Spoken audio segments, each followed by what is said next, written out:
Welcome to the Good Life EDU podcast presented by the Nebraska ESU Coordinating Council. I'm your host, Andrew Easton. Thanks for joining us as we discuss the latest in digital learning across Nebraska and around the country.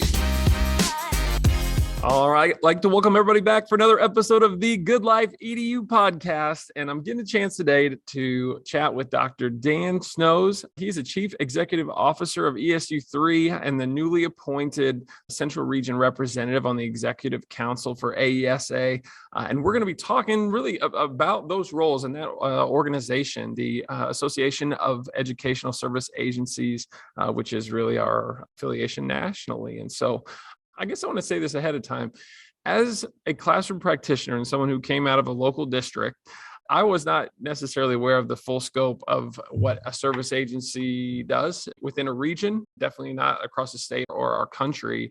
And so it has been inspiring to get a chance to learn more about all the things that are going on at this unique level in our educational system. And I'm grateful to Dan for visiting with us today to shine a little bit more of a light on that. So Dan, thanks for joining us on the pod. Yes, glad to be here. Thanks, Andrew. Yeah. And so I guess to start with, will you speak a little bit to your role at ESU3 for those that are not familiar with that Chief Executive Officer's position? Okay, so my role at ESU3, I'm just like a superintendent of a school district. So we have an 8-member board that's my supervisors. In our region of ESU3, we have 18 school districts. They range in size of 300 kids up to over 24,000 kids. So we have all different sizes. My peer group are the superintendents of those 18 school districts. That's my network that I work alongside with. Our main focus is to provide services to those districts. Many of those services that some can't provide without us being there. And so by statute, we're required to provide services in professional development, so professional learning to a lot of teachers and administrators. Second one is technology. So for example, all of the internet traffic of our school districts all runs through our building and all of our connections, and we help making sure everybody's networks are running fine. So you can imagine when the internet goes down, we usually hear about it pretty quickly. We also know that on any given day, 115,000 plus devices could hit our network because those 18 districts serve over 85,000 students. So when you add in everybody else, and a lot of people have more than one devices nowadays, it can expand in a hurry. And so bandwidth, making sure things are working right, making sure nobody's hacking in, all the cybersecurity controls, just everything that goes with that. And then the third piece goes with instructional materials and technology materials and media materials. And so if you think of us back in the day, we were where all the old film strips used to be mailed in and out of every day to school districts. And now, of course, everything's done digital. So we help with that a lot to our school districts if it's purchasing or making sure things are available. And those are what's required of us statutorily, but we also have a number of other programs that we offer. And probably the biggest growth area has been in special education. Our student services department works with kids from birth to 5. We have a Sarpy County Head Start program that we help run. So we work with a lot of 3 and 4-year-olds. And then we have a Brook Valley program that serves special needs kids. And we get about 100 kids bust into these 2 buildings every day from all of our 18 districts. And we have expert teachers over there working with their kiddos. And that goes up to age 21. And so we're really birth to 21, helping our districts with all the special needs that they have. And then we have a variety of other smaller programs. Gifford Farm, we have an ag educational program. We have driver's ed program. We have a Title I program. We just have a number of smaller ones just to fit the needs of where we're at. And then we're also a member of the ESUCC, which is the Educational Service Unit Coordinating Council. And so we help with statewide projects across the state of Nebraska with 17 of my colleagues and other ESUs. See, I told you, this is what's so inspiring about what's going on at this level. When you hear Dan go through all the different services and the ways in which our service agencies statewide are stepping into those needs areas and trying to do what's best on behalf of schools, both with regards to resources and then making those fiscally responsible by sharing and connecting and leveraging expertise when and where it makes sense to do that. And I was not aware I mean, those that have listened to the podcast, right? So the ESUCC, it's Educational Service Units here in Nebraska, but they go by different titles in different states. And so even across the river in Iowa, we have AEAs there with the area educational agencies. And so to have the kind of the national collective under that AESA moniker, and we're getting into some of our alphabet soup here that can be these types of pieces in education, we're all tied through that association of educational service agencies. And so can you talk to the backstory of that association that we are a part of? So if you go back a little bit historically, so back in the 50s and 60s, when they were talking about ESUs, they were also talking in many other states about intermediate service agencies. And so they all kind of developed at different times and over the years. And initially, educational service agencies was part of the AASA, which is the American Association of School Administrators. And so this group was kind of an offshoot of them. And then over the years, they've had up to 45 different states have had different ESA type organizations. And then about 1999 was the last time it kind of redeveloped into the AESA, which is the Association of Educational Service Agencies. And that's the current form that it is today. And so they kind of have the same basic role that we serve as educational service units, in that on a national level, they want to be able to fill the gaps that we need as a state associations to help fill some of the roles and have a national presence. And that's kind of what excited me about trying to join this nice group of directors. To which, yeah, you've got the opportunity to do that and be an advocate for not only the work that's gone on here in Nebraska, but then also for this level in education across our country. And so maybe let's press into that a little bit more. So what do they do at that particular level? Because each state is a little bit different in terms of what their service agencies are asked. Is that correct to say even? Yeah, every one of them is kind of designed on how the state wanted them to be designed. As I mentioned, they designed ours to focus on professional development, technology, and media was really the main three. And then they just kind of developed over time. There are some service agencies that are all entrepreneurial. So they sell all their services basically to all the other school districts, and they have experts in their field, and they go around and find out what the needs are of their school districts. And then they produce the product for them, and they try to do it at a reasonable cost and an efficient cost to help out the school districts. There are some that are formed just as a cooperative, and they might have just a certain need that they need to fill. It could be a cooperative school district, could be like I mentioned with Brook Valley Schools. And so there's some in that area that just fill the need. And there's some like us that were put together statutorial, and said, this is what you need to provide. So kind of three main areas that they target. But again, in those three areas, there's just a variety, and there are no two the same. Then what would you say are some of the strengths of our particular system here in Nebraska as it pertains to the ESUs, and recognizing that all states would have a strength, right? It's not necessarily to elevate one or the other, but what do you feel like showcasing in the structure that we have? I think that's a great question. It's always kind of nice when you go to national meetings and you come back and you say, I kind of like the way Nebraska does things. I think one of the strengths that we have is, first of all, we have a legislatively put in place Educational Service Unit Coordinating Council with an executive director. So we're one of about 14 states that actually has a state organization to help bring the ESUs together to work on statewide projects. And with that, we have an executive director that brings us all together. We meet almost monthly and talk about all the different things that not only we can do together regionally, but things that we can do together on a statewide focus. The other interesting piece, and I don't know of any other states that have the connections that we do, is that through the state statute, when they developed the ESUCC, we are mandated to meet with the Nebraska Department of Ed at least twice a year. And we find that's not enough. And so we have built great connections, a good network with our people from NDE.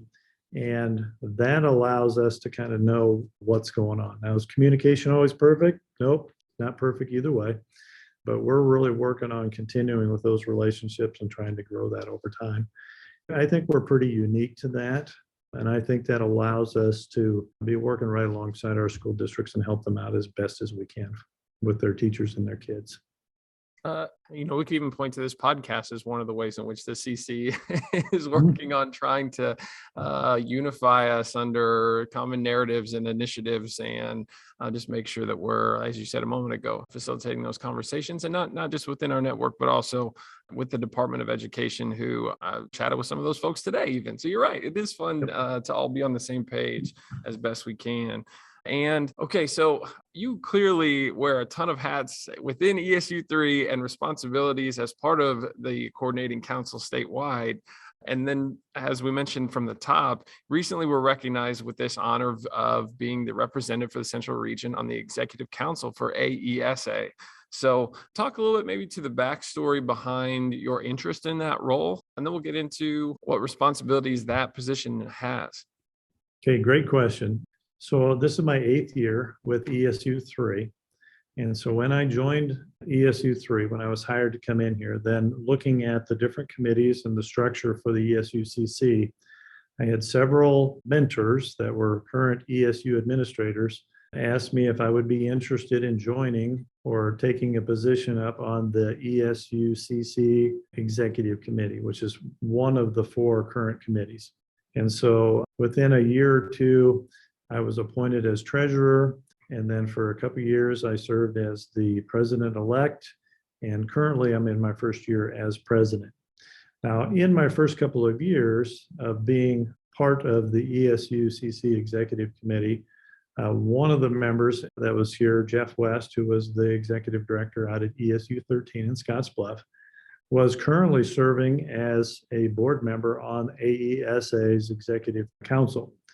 And when I was asking him a little bit more about it, he filled me in on what they do, what their role is, their presence nationally, and kind of tapped me on the shoulder and said, after he was going to be done on the board, you have to wait a year. Each state has to wait a year. And then said, I think you need to run a couple times and see if you can't get on the board, because it's just a great organization to work with. And so as things played out, this past year, I ran for the board from the Central Region, and in January was elected. And then in March, officially attended my first board meeting and was placed on the board. So I'm pretty excited about being there. Well, that's terrific. And to think too, again, that it's only been a few short weeks since you had your first meeting, but what have you noticed so far? What are you excited to press into by being in this role? Well, the first thing that I noticed right away is everybody on the board, and there are 12 board members. So there's 3 from each region. So we have a southern region, a western region, an eastern region, and then we're in the central region. And there's 3 board members from each region. And each one is there because they're there to help out. They're there to network. They're there to be part of something bigger, to get that national exposure. So the very first thing was all the networking we were able to do. And so when you got through some of the business topics of the agenda and got down to, hey, what are the things that are really, the fire is burning the most right now? And you could say, well, equity. You could say mental health issues. You could say leadership. What about developing leadership?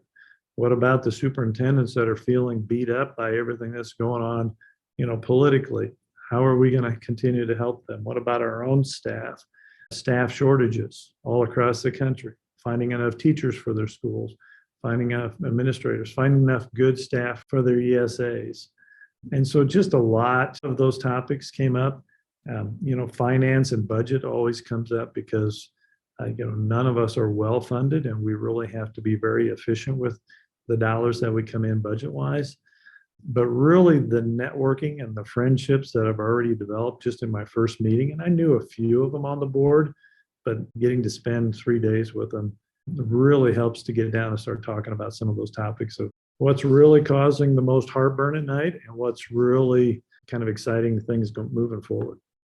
And I would imagine with those connections, they're going to be unique, and not necessarily, again, to elevate one conversation or another, but unique approaches or solutions to some of the issues that are nationally prevalent in education. And by being a part of those conversations, that's a real opportunity to bring back some of that learning and those strategies, et cetera, and share those in our state. Is that fair to say? Yeah, I would say so. I think it's important. And I think Nebraska is looked at as being one of the top 5 leaders in education in the nation. And I think being able to be part of those conversations at the national level, but also to be able to learn from others, because some things sometimes they're dealing with on the coasts maybe haven't hit here just yet. And it's kind of nice to have a heads up that, hey, this might be coming. Well, what also would you say are part of the responsibilities of this role? So you kind of talked briefly about the benefits of being in that position from a communication sense, but what is going to be asked of you as being a part of the executive council? So very much the same as the things that a school board would have to deal with or an ESU board would have to deal with. So number one is dealing with policies and procedures and governance and overlooking everything that's going on. Number two is budget. So we got to take a look at everything's audited. You have dues coming in from ESAs from 45 different states, making sure everything is up to up and that you have enough money coming in, even though, again, they try to be very efficient with their dollars, but make sure everything gets covered and things get paid.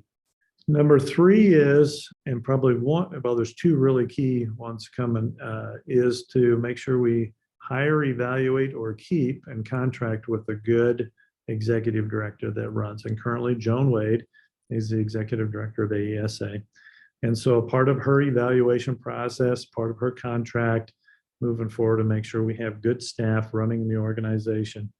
And then the last one that I'm even more excited about, because, evaluations aren't always that exciting, is planning. And so a major role of the board members are planning the 3 major events that they have that happens throughout the course of each year. And what I found out is that the 3 of us that were elected at this last cycle that joined the board, the 3 of us get to plan the 2024 National Conference. So the 3 of us will be the main 3 on the planning committee for that conference. So kind of starting to feel the pressure already. I didn't know that, coming in that way, but it's kind of cool when you think about that. We got to start looking at themes.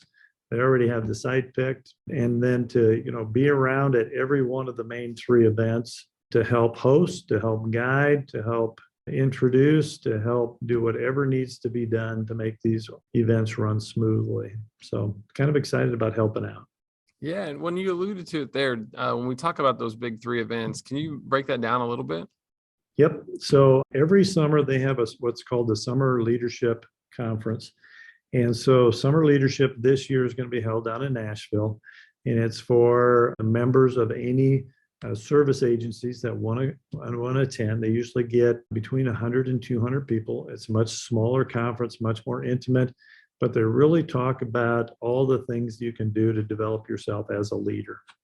So that's one event. And again, it's in Nashville here this summer in July. The second one is called the Educators Call to Action. And this is where we send a group, as many people from each state that wants to come out. And we go out to Washington, D.C. We meet with the lobbyists. We get to meet with a variety of people out there. And then we get to spend a day on the Hill and visit all of our members of Congress from each state. And then we follow up that by coming back the next day and sharing out what we've seen and heard and from all of our conversations and discussions. And the last couple of years, as you know, has been kind of touch and go, whether you're actually been able to get into and meet with your members of Congress because of COVID and the restrictions. So we're really looking forward to that, getting back more and more in person. And I've had the opportunity to travel out, I think, the last 4 years to that conference. And it's very, very, very eye-opening with all the work that's being done or not being done in Washington, D.C. And then the last one is our big national conference. And this usually occurs right towards the end of November, December, kind of the week after Thanksgiving. And we had to do a couple of virtual ones this past couple of years. And this last December, we were able to hold that in person. And so it's nice to get everybody back together. And again, networking is key in those events. And so you get to meet different people from all across the country. And then we have people like you that you're coming in and presenting. And so we have lots of presentations. And I'm lucky that my board at ESU 3 has really encouraged us to have a statewide presence and a national presence at these conferences because they would like ESU3 to show the type of leaders that they have in the organization. So I encourage my staff to get out there and submit for proposals for presentations every year to get them out there to not only showcase the work we're doing, but also it gets them to the conference and they learn from many others. As you mentioned, had the good fortune to be able to go for the very first time this past year. And I was just floored at the quality of the sessions and the relevance of those to what is a pretty unique level in education. There are a number of professional development opportunities for like supporting classroom practitioners, for example, or if you're a principal, but to work in a service agency, there are not as many opportunities to feel professionally developed in that space in particular, let alone like exclusively, which is really what the conference is about, or at least it was my experience. And so that was a lot of fun, and one that I really valued a lot because it was so eye-opening to hear from people in similar roles in other states where you might not have those same kind of conversations without that community to be a part of. So really grateful for that and all your leadership in organizing events of that nature. And you said earlier that these are put together with the members of the executive council, but also the staff. And I know like John Bass, I would assume would be one of those people as well. John's someone that's been active at the Future Ready Nebraska conference. And so, yeah, it's a pretty small number of folks though, right? Yeah, interesting enough. And I found this pretty fascinating that AESA really only has 4 staff members for a national organization. Now they contract with a lot of people. They have a lot of consultants. But as I mentioned, Joan Wade is the executive director. She's been on there for, I believe, up to 7 years. John Bass is the chief operating officer, and he's formerly an executive director from one of the larger, and I'm going to get the acronym wrong, but one of the larger ESAs in Texas. And so he was there for a number of years. Cole, I think it's Cardell, is their chief financial officer. And then Ann Fine, I hope I'm pronouncing her name right, is the administrative assistant, really takes care of all the details, making sure everybody's getting where they're going, and does all the behind the scenes work for the national conferences. Again, they have a number of consultants, and if you checked out their website, you can see a number of the consultants that help out. And then they rely on the board to fill in all the gaps and roles and do the work and be there. And I think maybe that's a great example of servant leadership, is that we're there to help out. And we want to make this a great organization and a great group for everybody. I absolutely love that. And I'm excited that we're getting the opportunity today to talk about this, to bring about a greater sense of understanding, awareness of the role that AESA plays in the work that we get a chance to do here in Nebraska, but how we're tied to that and supporting that as well. I guess as we kind of bring things a little bit towards a close here, can I ask, what have I not asked that I should bring up or that we should talk about on this topic before? Because I feel like there's a lot that I probably am not even aware of enough to even know to ask. Well, probably a good thing is just, if they want to check us out on the website for AESA, it's aesa.us, and they have a number of services, a number of areas. And I was just happened to have a copy of their last action plan that they put together. And so the board works with different designers and works through the process. And a couple of their key ones, and I'll just read a couple of these off, but national advocacy. And so they want a national presence. Professional growth. So they're looking at developing ESA administrators into the best they can be.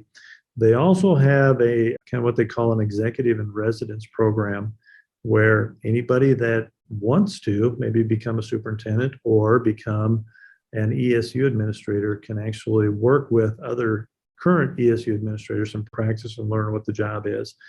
And many of those go on to get positions.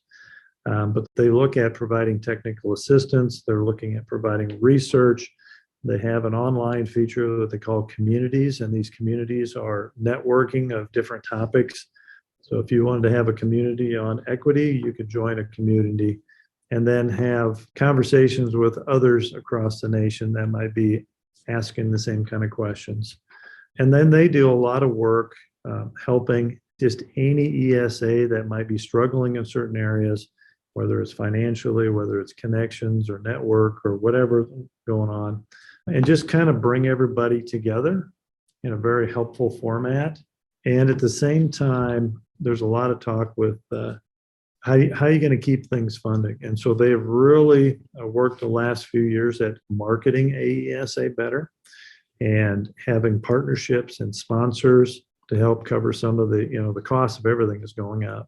And so they have really vet their people that they work with really closely, because if they want to promote them or say, hey, this is some people that you should really look at with their products, they want to make sure they're vetting and getting somebody really good. And so they kind of take a look at the whole picture of what all service agencies are doing, no matter how you're designed or how you're working. And so that there's something for everybody that this group offers.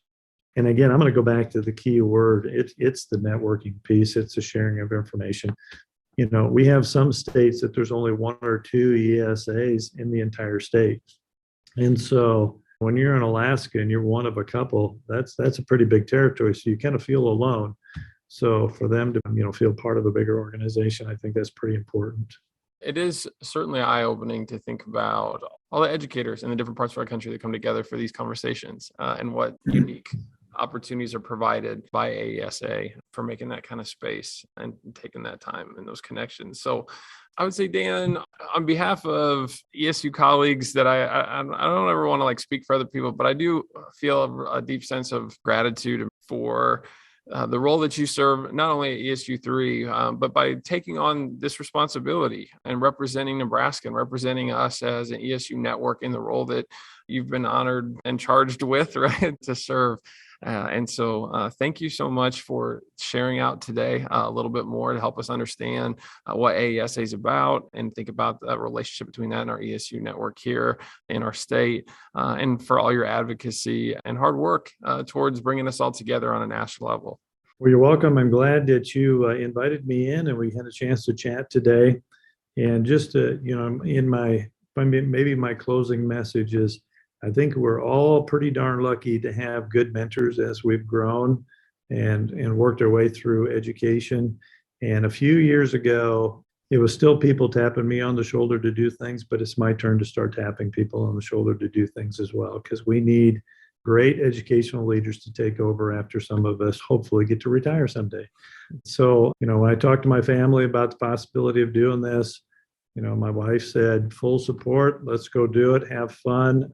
If it works, it works. If not, we're just going to enjoy life and continue working through our careers at the best we can. So my way to give back a little bit. And so I feel very honored and blessed to have been selected to serve on the AESA board. And I am pretty excited about this opportunity.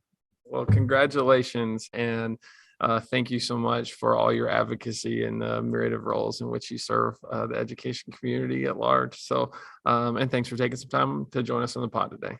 Yep. And thank you, Andrew, for inviting me.